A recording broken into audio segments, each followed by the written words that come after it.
네, 그러면 두 번째 영상 시작을 하도록 하겠습니다. 오늘 배우실 두 번째 이론은 인본주의 이론입니다.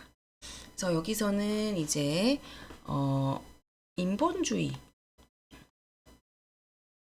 이름에서도 여러분이 좀 힌트를 얻으실 수 있는 게 앞에 정신분석 이론에서는 인간의 어떤 본성에 대해서 되게 낙관적이거나 긍정적으로 보기보다는 조금은 부정적으로 보는 측면이 있어요. 인간이 되게 무의식에 따라서 행동하는 거고, 무의식을 의식화하지 못하고, 또 그 무의식 속에 원초화적인 어떤 뭐 성적인, 공격적인 충동들, 이런 거에 의해서 인간이 행동을 동기화한다. 이런 게 이제 정신분석 쪽의 이제 입장이었어요. 그건 우리 사람을 이렇게 막 좋게 보고 막 존중하는 그런 느낌은 좀 안 들잖아요. 그리고 이제 두 번째로 보신 행동주의. 두 번째 아니라 오늘 좀 전에 보신 행동주의 학습 이론에서는 보시면 인간을 이해하는데 좀 한계가 있지 않나 이런 생각을 하게 합니다. 우리가 단순히 자극과 반응 요 두 가지의 관계로만 행동들을 하기에는 좀 한계가 있고, 또 관찰학습도 사실 우리의 행동의 많은 부분을 설명을 해주긴 하지만 우리가 뭐 모방학습으로만 살아가진 않아요. 우리가 하는 행동에는 어떤 조건 형성이나 모방, 모델링, 관찰학습 이런 걸로만 설명되지 않는 부분들이 있단 말이에요. 그래서 인본주의 이론에서는 우리 인간에 대해서 좀 더 긍정적이고 희망적인 그런 관점으로 인간을 바라보기 때문에 앞에 사람 인자를 써서 인본주의 이론 이렇게 크게 이 포괄하는 이론의 이름이 붙여졌습니다. 이 인본주의 이론에서는 대표적인 학자로 메슬로우랑 뒤에 이제 칼 로저스 이렇게 두 학자의 이론에 대해서 배우실 거예요. 먼저 메슬로우의 욕구 위계 이론을 배우실 텐데 교재는 76쪽부터 보시면 됩니다. 76쪽에 이제 보시면 제가 좀 전에 설명드렸던 내용을 이렇게 표현을 하고 있어요. 맨 위에 정신분석학적 인간관에서 볼 수 있는 의무란 비관론, 절망론 이거에 반대하고 행동주의에서 볼 수 있는 인간 로봇관에 반대한다. 재미있는 표현이라서 한번 같이 봤고요. 그러니까 제가 앞에 설명드린 부분을 이렇게 표현을 하신 것 같아요. 자, 메슬로우의 욕구 위기 이론은 워낙 유명한 이제 내용이라서 한 번쯤은 이제 들어보셨을 그런 이론인데 교재에는 이 피라미드 그림이 없기는 하네요. 네, 이 피라미드 그림이 지금 여기 조금 만화처럼 이렇게 좀 귀엽게 재밌게 묘사가 되어 있는데 인간의 욕구는 기본적으로 5가지가 있다라고 얘기를 합니다. 그 5가지는 합리적 욕구, 안전에 대한 욕구, 애정과 소속에 대한 욕구, 자아 존중감의 욕구, 자아 실현의 욕구. 이렇게 기본적인 5가지 욕구가 있다라고 하고, 여러분도 생각을 해보시면 나에게도 여기 나와 있는 이 5가지 욕구가 다 있구나라는 그런 생각을 하실 수 있을 것 같아요.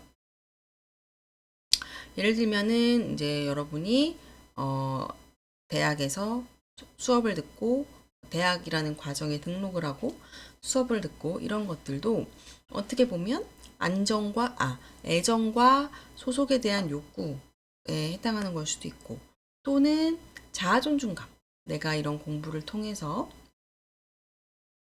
뭔가 나 스스로에 대해서 성취하고 스스로에 대한 존중감 같은 걸 느끼고 싶어, 이런 마음이 들 수도 있고, 또 어떤 사람들은 이게 자아 실현의 욕구하고도 관련이 될 수가 있습니다. 그런데 이렇게 기본적인 5가지 욕구가 있다 해서 끝나는 게 아니고 이 5가지 욕구에 위계가 있다는 거예요.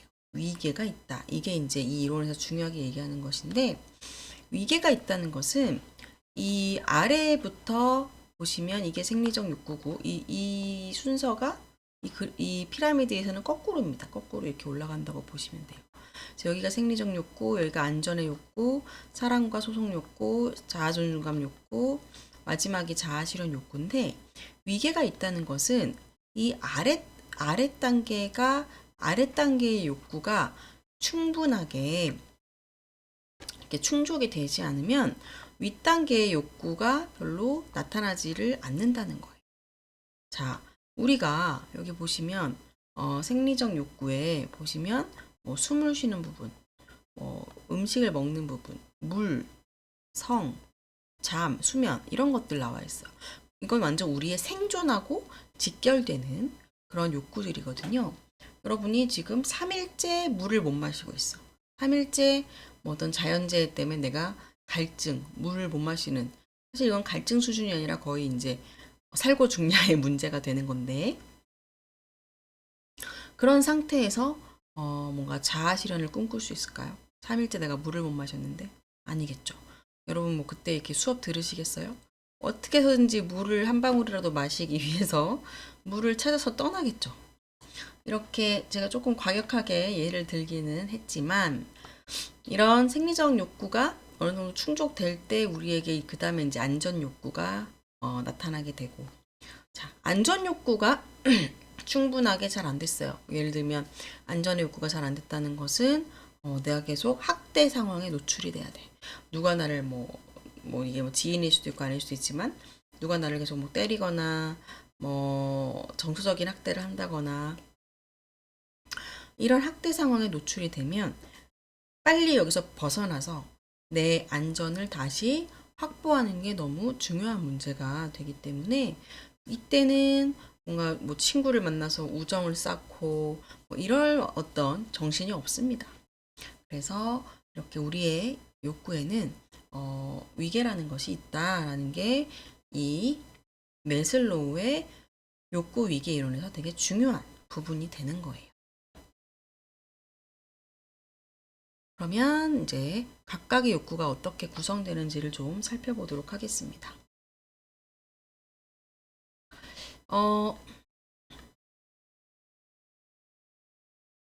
첫 번째 생리적 욕구를 보시면, 자, 음식, 물, 공기, 수면, 성욕.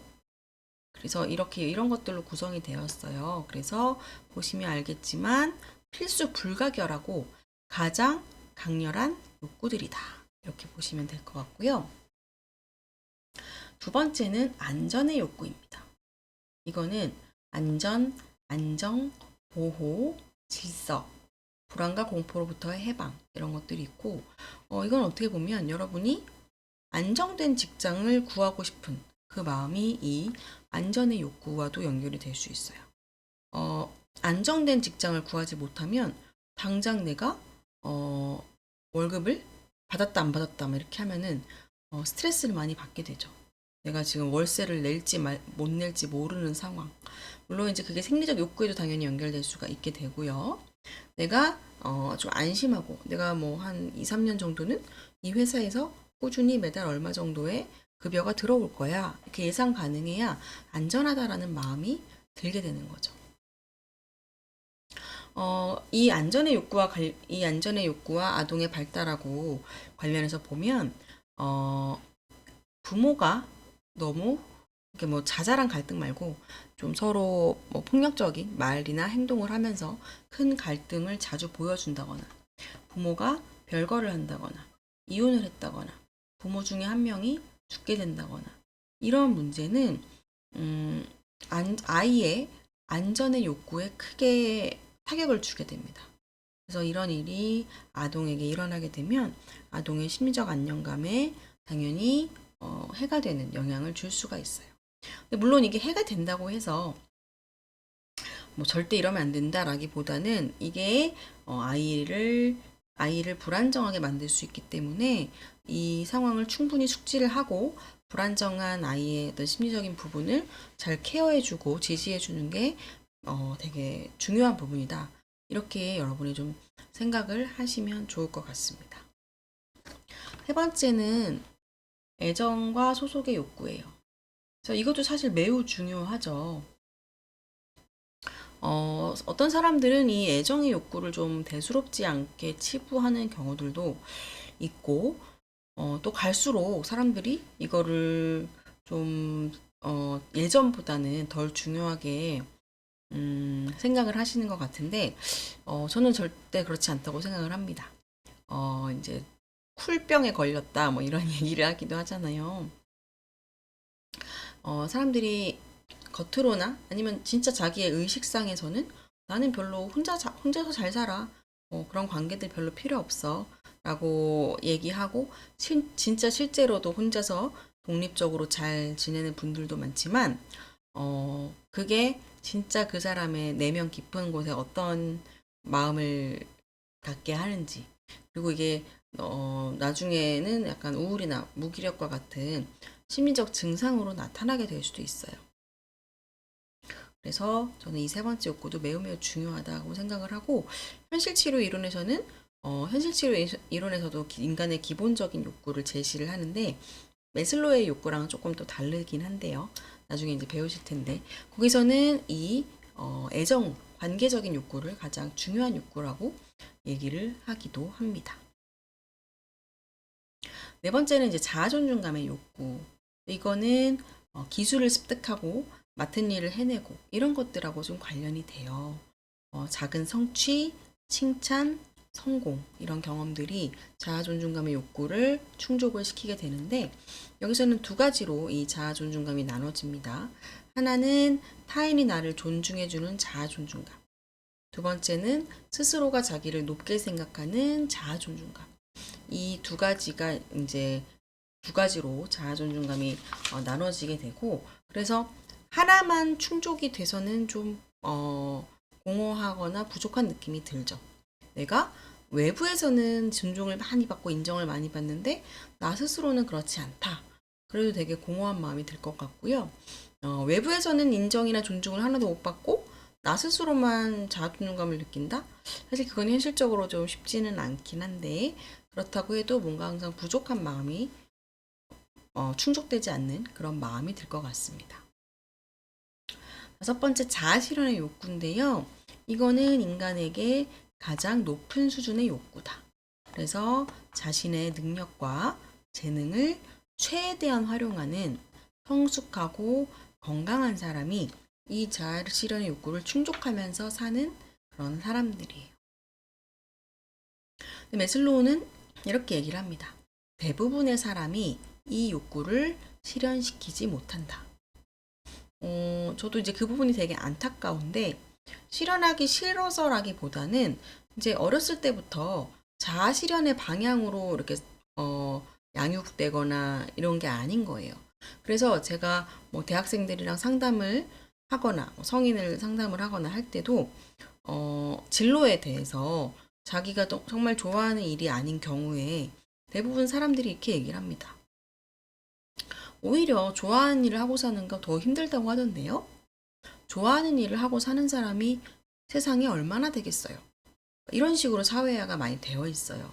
그러다 보니까 자아 실현, 물론 이제 직업적으로는 좋아하지 않는 일을 하는 분도 직업 외적인 부분에서 자아 실현을 하시는 분들도 종종 계시기는 해요. 근데 많지는 않은 것 같고, 대부분의 사람들이 그냥 자신의 역할, 뭐 생계를 유지해 나가는 것, 이 부분이 더 중요하다라고 생각을 하다. 물론 이제 욕구 밑에, 위기 수준 밑에 있으니까 더 긴급하긴 하죠. 그러다 보니까 이 자아 실현의 욕구를 간과하고 뭐 진로나 직업을 선택하고 아주 뒤늦게 이 자아 실현 욕구를 좀 깨닫게 되면서 고민을 많이 하는. 왜냐면 내가 뭐 하나의 직장에서 10년, 15년 다녔는데 갑자기 진로를 변경한다는 게 사실은 아주 쉽지 않은 일이잖아요. 그래서 현실적으로는 자아 실현 욕구를 실현시키는 사람이 많지는 않다라고 얘기를 하는 것 같아요. 근데 요새 또 뭐 워낙 책이나 유튜브나 이런 걸 통해서 자기 개발에 대한 얘기가 많이 이제 더 많이 예전보다 이렇게 퍼져 있다고 해야 될까요? 그러다 보니까 사람들이 자아 실현에 대해서 과거에 비해서는 또 관심을 많이 갖고 계신 것 같기도 합니다. 그래서 여기 보시면 자아 실현하는 사람의 특징인데요. 이거는 제가 다 하나씩 읽지는 않고 여러분이 한번 하나씩 읽어보세요. 이게 이제 자아 실현하시는 분들의 특징인데 이거는 어느 정도 뭐 내면적으로나 아니면 사회적으로 봤을 때도 자아 실현을 이룬 사람들을 인터뷰해서 연구를 해서 이런 특성들을 뽑아냈다고 합니다. 그래서 여러분은 나는 이 중에 몇 가지가 좀 나한테 해당하는 것 같은지, 내가 좀 더 자아 실현의 인의 특성을 가지려면 뭘 더 보완하면 좋을지 이런 것도 한번 생각해 보시면 좋을 것 같아요. 그러면 다음 이론으로 넘어가겠습니다. 다음 이론은 로저스의 인간 중심 이론입니다. 로저스도 워낙 이제 유명한 그런 심리치료 학자라고 여러분이 보시면 되는데, 로저스만큼 인간을 이렇게 아주 긍정적이고 잠재력이 있는 그런 존재라고 본 분도 별로 없을 거예요. 우리 인간에게는 자기를 이해하고 자아를 실현해 나가는 놀라운 잠재력이 있다라고 로저스는 생각을 했습니다. 그래서 이 분은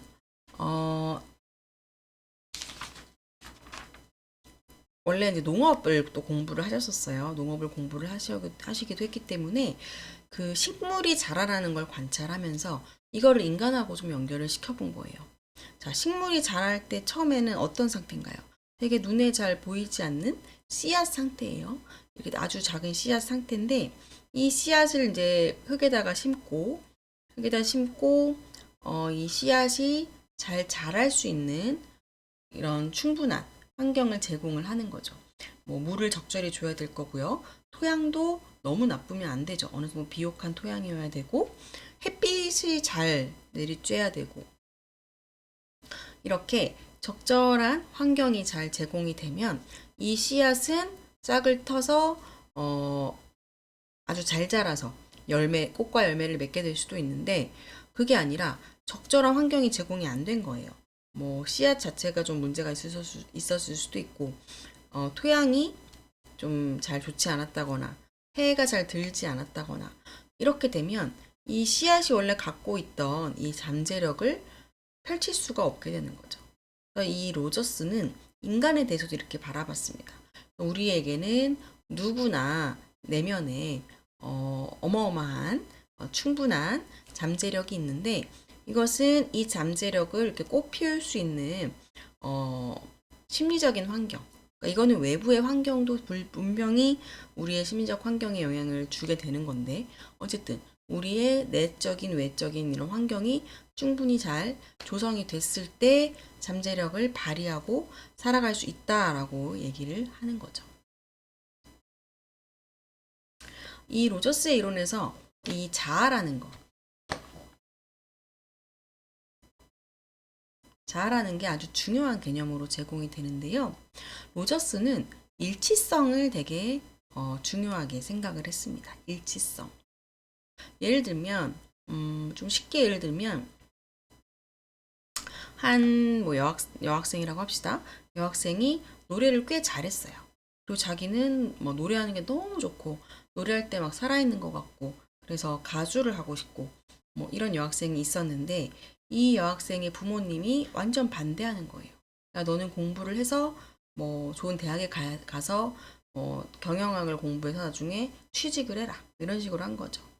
근데 이 학생이 그 자신이 지각하는 자아는 음악을 하고 노래를 하는 그런 게 정말 행복한 난데 부모님은 얘가 공부를 좀 잘하니까 너는 계속 공부를 해야 돼. 이렇게 되는 거예요. 근데 이게 이 아이가 부모님의 반대를 무릅쓰고 자기의 자아를 발휘하고 자기의 잠재력을 이렇게 발휘하면서 살면 행복할 수 있는데 사실 그게 쉽지가 않아요. 부모님에게 이제 어떻게 보면은 성인이 되기 전까지는 부모님이 보호해주고 생계를 책임져주는 상황에서 반발을 하는 게 쉽지 않단 말이에요. 그러니까 마음은 막 굴뚝같이 막 노래를 하고 싶은데 부모님 앞에서는 공부하는 척하고 음악을 이제는 포기한 척하고 이렇게 일치하지가 않게 되는 거죠. 여기서 일치라는 얘기는 나다운 나와 외부에서 나를 보는 나가 일치하느냐 아니냐인데 이게 일치를 하면 행복하겠죠. 그냥 나답게 살아도 사람들도 나를 뭐 좋아해주고 나를 받아들여주고 내가 부족하든 내가 좀 괜찮든 뭐 나를 있는 그대로 나도 수용하고 타인도 나를 수용해주고 이게 이제 로저스가 얘기하는 일치성. 내 감정대로 표현할 수 있고 내 생각을 말할 수 있고 이런 것들이에요. 근데 사실 현실은 그러기 쉽지가 않아요. 현실이 그렇지 않고 그렇게 일치성 있게 살기 위해서는 상당히 많은 용기가 필요합니다. 너무 일치성 있게 살다가는 좀 고립될 수도 있을 것 같아요. 너무 내 할 말 다 하고 막 물론 할 말을 다 하는 게 일치성이라고 할 수는 없는데 뭐 조금 과장해서 말씀을 드려본 거예요. 불일치를 하게 되면 그래서 부정적인 모습이 나타날 수도 있고요. 그러니까 이 아이가 중고등학교 때 공부를 꽤 잘하다가 결국 부모님 뜻에 맞춰서 대학을 뭐 경영학과를 갔는데 막상 가서는 학교를 잘 안 나가고 우울증이 올 수도 있고 집에만 있을 수도 있고 이런 상황들이 나타날 수 있죠. 불안이 올라올 수도 있고 그러니까 외부에서 이제 보는 나와 내적인 자아가 일치하지 않으면 불안이 느껴질 수 있어요. 그리고 방어가 나타날 수도 있고 왜곡된 생각들이 나타나게 될 수도 있습니다. 그래서 여기서 이제 자아를 실제적 자아와 이상적 자아 이렇게 두 가지로 구분해서 또 제시를 하는데 이 실제적 자아는 내 있는 그대로의 모습이에요. 실제로 있는 그대로의 자아. 근데 우리는 이 자아가 아주 100% 만족스럽지는 않잖아요. 그러기는 어렵죠. 물론 내가 별로인 면이 있어도 그냥 그걸 내가, 그런, 나라는 사람은 좀 이게 부족하지만 뭐 괜찮아. 이렇게 수용을 하는 거지. 나는 모든 것에서 완벽해. 뭐 이건 아니잖아요. 이런 이제 실제적 자아가 있는데, 이, 내 약간의 뭐 보완해야 될 부분, 부족한 부분, 이런 것들에 있어서 나는 저렇게 되고 싶어. 내가 이렇게 되기를 바라는 자아가 있어요. 그게 이제 이상적 자아, 이렇게 얘기를 하는 겁니다. 물론 실제적 자아와 이상적 차이는 똑같을 수는 없어요. 차이가 있지만 이 차이가 너무 크면 부적응적이 되고 신경증이 나타날 수가 있는 거예요. 뭐 신경증이라고 하면 뭐 우울, 불안 이런 것들을 여러분이 생각을 하시면 되고요. 네, 그래서 자기 자아라는 게 이 이론에서 중요한데, 이 자기, 셀프를 어떻게 우리가 지각을 하느냐, 어떻게 인식을 하느냐, 의미 있는 타자. 여기서 의미 있는 타자라는 거는 이제 주 양육자를 얘기를 하는데요. 주 양육자는 주로 이제 부모님이고, 특히 이제 엄마하고 관계가 더 좀 중요하게 생각이 될 수가 있습니다. 아무래도, 두 분 양육자 중에서 주로 상호작용을 더 많이 하는 대상이 엄마인 경우가 많기 때문이에요. 주양육자하고 아동기 경험을 어떻게 했느냐가 나를 어떻게 지각하는 거에 영향을 많이 미쳐요. 그래서 어렸을 때부터 내가 어떤 행동이나 말이나 해도 이걸 다 오냐오냐 한다는 뜻이 아니라 혼날 거는 혼도 나야겠지만 수용을 해준다는 거예요. 예를 들면 나 학교 가기 싫어 이렇게 얘기를 하면 그래 가지마 이거는 그냥 오냐오냐 그냥 어떻게 보면 방치하는 거고 너 학교 가기 싫구나 뭐 학교에 어떤 게 좀 싫으니 하고 충분히 얘기를 들어주되 그래도 학교는 가야 될 것 같아 라고 뭔가 바른 기준을 제시한다. 물론 상황에 따라 학교를 안 갈 수도 있지만 그게 아니라 그 현 상태에서는 학교를 가는 게 좀 더 나은 원칙에 맞춰야 된다 하면 학교를 보낼 수는 있어요. 하지만 아이의 어떤 생각과 감정 이런 거에 대해서는 충분히 수용을 해주는 거죠. 그런 거에 대해서 뭐 비난하거나 뭐라고 하지 않고 이런 경험을 한 아이들은 나 스스로도 나를 수용하고 타인도 수용하게 되는 건강한 그런 발전을 하게 되는데 그게 아니라 비난받거나 뭐 아이의 욕구를 좀 무시한다거나 이렇게 되면 내가 나를 지각을 할 때 부정적으로 지각하고 부족하다고 지각하고 이렇게 될 수가 있는 거예요. 그래서 로저스는 이 인간에 대해서 되게 존중하고 인간의 존재의 어떤 잠재력이나 이런 부분 그거를 중시하게 되면서 상담자, 전문가가 일방적으로 지시를 하는 것이 아니라 그 개인은 그 개인을 제일 잘 이해한다는 거죠. 자기 자신을 자기가 제일 잘 이해한다. 그래서 지시적이지 않고 내담자 중심, 본인 스스로가 자기를 제일 잘한다. 인간 중심 이런 치료법을 발전을 시키게 됩니다. 그래서 여기서는 아까 메슬로에서의 욕구이기 이론에서의 자아 실현인이라고 나왔잖아요. 그거랑 비슷하게 충분히 기능하는 사람이라는 개념을 얘기를 해요. 자아 실현을 이룬 사람을 얘기를 하고요. 이것도 한번 교재에 야자수 얘기가 있는데 한번 읽어보시고요. 그래서 자아 실현이라는 거에 대해 좀 설명을 하는데 어떠한 하나의 결과적인 상태가 아닙니다. 나 자아 실현 끝났어 라고 얘기하는 게 아니에요.